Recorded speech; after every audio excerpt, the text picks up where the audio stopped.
We are glad to have with us here Pastor Darrell Cook, Second Baptist Church. Pastor, can I call you Darrell? Yes, sir. Okay. Mm-hmm. Good to see you. It's been a while. Yeah. I'm so glad that you're here. It's under unfortunate circumstances that we bring you in, the Marcello Woodard situation here. And I really appreciated a couple of posts that I saw on social media from you and your leadership in the community, Darrell. And so talk about, first off, what was your first reaction when you heard about this situation that occurred on July 2nd? I mean, just a human response, just sadness. Certainly don't want to see our community in the kind of turmoil and just where things were and just how things escalated. I think that would be the first thing. And of course, as I saw some of the Facebook Lives that happened, many of those, some who were going live, some who were in the video, people that I know, people may be connected to my congregation or people who I have grown up with. So there's also that concern and just the sadness. I mean, for me, and probably I'll reiterate this a couple times in our congregation, my heart goes out to the family, these children, these parents, these relatives. That it's one thing to deal with death, but Right. It's another thing to deal with it when it happens like this. And so, yeah, I think my first response was just a human response. The circumstances are still murky to me. Mm-hmm. First off, is it just me that I'm not able to get enough information, or is there just not that much information available to the general public at this time about what happened? I saw, and in fact, we posted what the state police has released. We posted what the DA has released, but nothing seems conclusive or that we're anywhere near a conclusive investigation yet. Is that your understanding as well? Yes. I mean, it's very murky. I don't know if we yet have heard from state parole. I think that we heard from the union. Yes, we heard from the FOP. Yeah. So I mean, for me, you got a couple things: misinformation. Right. That, is shared and talked about. But then you have just a lack of clarity. And it's murky because, you do have, footage here and footage there that you're trying to piece together. We live in a social media age in which, everything is being recorded and so you have this POV here, this POV there. And so there's so much confusion. And when you don't have those who maybe could settle and could give some insight, though not conclusive. You can't handle an investigation in 3 days or a week. But I do think that there were some things that could have been said to our community, things that could have been said to this family, so that the kind of hostility I think that has festered may have been eased slightly. So I do think that there were some things that could have been done differently by those who are handling that. I was going to say, who's the proper authority to speak to this? Because like even the first we knew about this came from the city police, Right. And they're saying we responded to a shots fired. Mm-hmm. I mean, they did not know that this compliance enforcement was underway, but they responded to the aftermath, and so that's probably not going to come from the city police chief. Yeah. Should it be coming from the DA's office? Should it be coming from, like you say, should we be hearing from the patrol board or the state police themselves? Yeah, I would say all. And I think you have to get out there, and I realize that everybody has people on our teams that help us to manage so we don't say the wrong thing. But I think you have to say something. And days shouldn't go by without something being said, and so I think that there's been some major issue with that, just not hearing from the right people. And like I said, I don't think it's one. I think it's all. I will say that. Have we heard anything from Harrisburg at all? Any kind of comment? Not that I've seen. Okay. Yeah, I haven't seen anything, and and I think it's strange that some people that should have, like I said something, we just haven't heard, even if it's just a condolence to the family, and I think that has made it quite challenging as well. Tell us about Marcello. Did you know him? No, Okay. no. I'm not in, and I won't. I won't necessarily speak. Speak to the family. I do know some of the family. I actually some of his family belongs to my church. So Okay. I do pastor some of his family, and so my heart goes out to them. My heart goes out to our community. And so I think we have to be here to support them. I do think we have to be measured. It is an active investigation, and we have to make sure that we're handling this on multiple lanes. This this is a legal issue, but it's also a community issue. This is a family issue, and and being sensitive, we have to understand how to handle ourselves in all those spaces. Even myself, when I preached on Sunday, I realized I wasn't just preaching to my congregation. I had people from all over the city of Erie, that were tuning in. We had electeds who came. We also had people, streaming in from Harrisburg and all those various places. But I also had his family that was there. I have mothers who are trying to process this with children. So I had to be measured in how I spoke. I was very clear that justice and peace don't happen on two separate lanes. It's not either or. It's both and. As a people, we demand justice, but you can't pursue justice without peace. It's something that's a both and conversation, and I had to be measured in that because God holds us accountable with how we speak and what we say, the things that people do based off of what we say, and so helping people to navigate what they feel, to make sure that whatever they do connected to what they feel doesn't harm what we all want, and that's progress, that's justice, and that's peace. Do you feel that there's been many protests since, in fact, there was the march where the mayor participated, the police chief participated. It seems like this has been a nonviolent, measured response, even as we, as you say his name, with protests there, but it's been a measured response. There has, at least as far as I know, there hasn't been any issues that way. Yes, I want to commend the people. I was out with everyone on Thursday. That was the first, and then of course we had the opportunity on Saturday to all be together, and then of course there's been some of those protests, and they have by and large been peaceful. I'm sure you always are going to have people who are antagonistic. I mean, that's always going to happen. But by and large, people have just been wanting to demand answers. We want to know how we can pursue justice and do it in a way that brings a sense of relief and a sense of wholeness to this family and, of course, the larger community.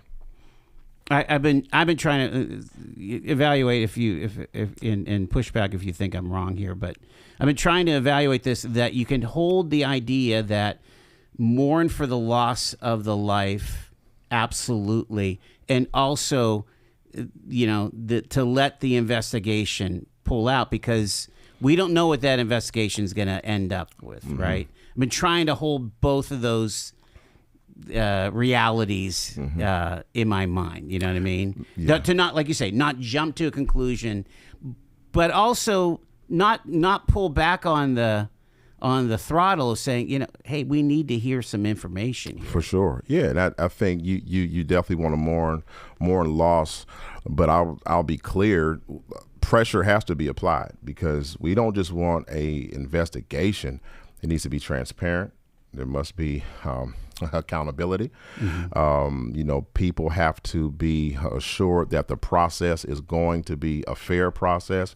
And so, I think we all want justice, but there is a sense in which you want transparency because 100%. There is a lack of trust, and that goes back history, throughout history. And so people don't just set aside their experiences in moments like this. So yes, I agree. You mourn, you want to do that peacefully, but you still have to apply pressure because, we've seen the times in which things have kind of been swept under the rug and things haven't happened the way that they should have happened. That's why when you don't do what you're supposed to do by speaking to people in a timely manner, especially something as high profile as this is unique to Erie. Erie hasn't experienced something, at least in this way, in light of what this country has gone through post George Floyd. This is something that is very different. And Erie is Erie. Erie isn't Philadelphia. Erie isn't Chicago. And so we're all in a new space, and we're all trying to figure things out. We're all trying to do it in real time. And we just happen to be doing it in the social media age when everybody can critique and witness and see in real time. You mentioned lack of trust, and it makes me wonder. And again, I'm not a black man, so I don't have that lived experience. I grew up in the city, but it's different.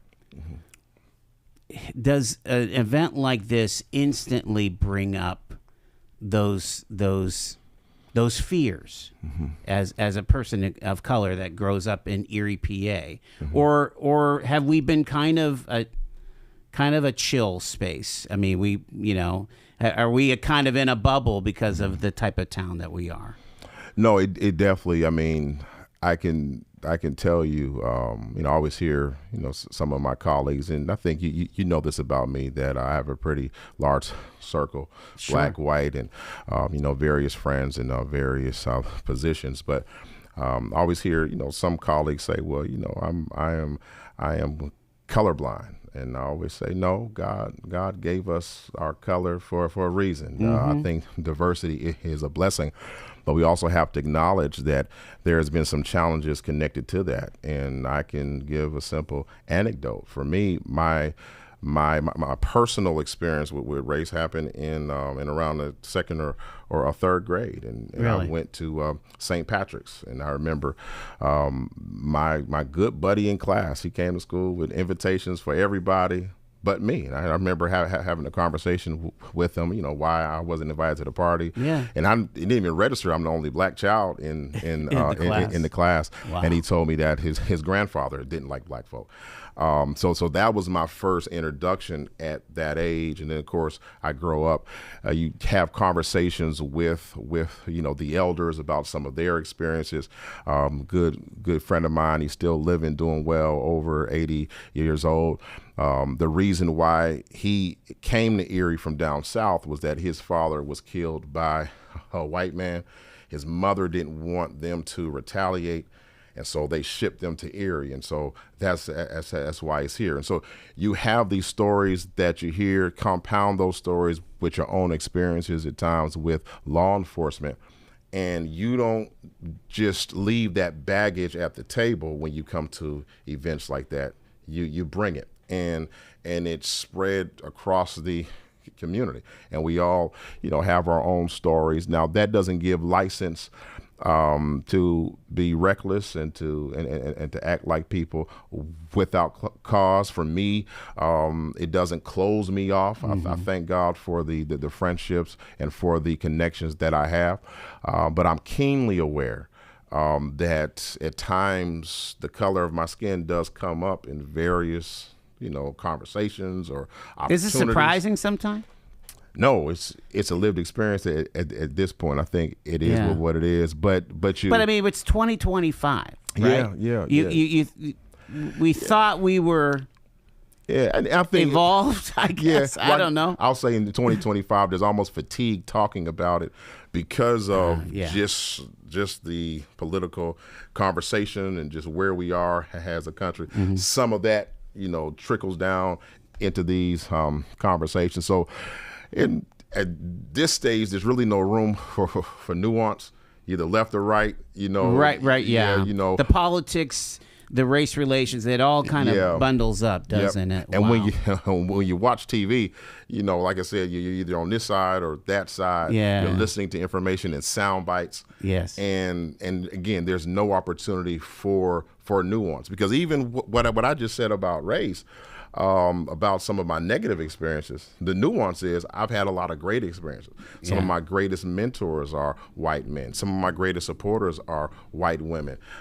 Kathy Shaw, for instance, came to service to worship with us on Sunday. Wow. Then I see her, advocating for another good friend of mine down in City Hall. So it's a nuanced conversation that on both sides, we can't say that all blacks are criminals just as well as we can't say that all whites are bad. We can't judge all of us by the actions of some. And I think that's the nuance that we never get to just because of how conversation happens. What would you hope, what could be a positive thing that comes out of this situation? Again, you're right. We haven't experienced this in the post George Floyd era. This is our first really horrific situation, My hope is, I'll speak to my community first. My hope is that, we could come together. Tragedy has a way of pulling people together. There's also the temptation to divide and to you have people who are going to try to build a platform, people who may try to profit. You have that. But I think good can come if people unite, understand that first and foremost, what should be on everybody's mind is supporting this family. Yeah. Make sure that we do that to help them to put their loved one to rest. And then also there may be opportunity, long range for reform, how we look at how people aren't just passed through the criminal justice system, but how people are paroled. What does that process look like? Is there some long-term reform that can take place after we take a look at what this investigation unfolds? I think that there may be some opportunity in the long term there, but also short term. There's opportunity for us to come together and heal together. Yeah. Give space for tears, for our humanity. I'm a man of faith, for us to pray for each other, opening up spaces for healing, mental health support. Talking about trauma. Events like this triggers trauma that has been dormant. Trauma isn't just about what I've gone through. Sometimes it's what's been passed on to me generation after generation.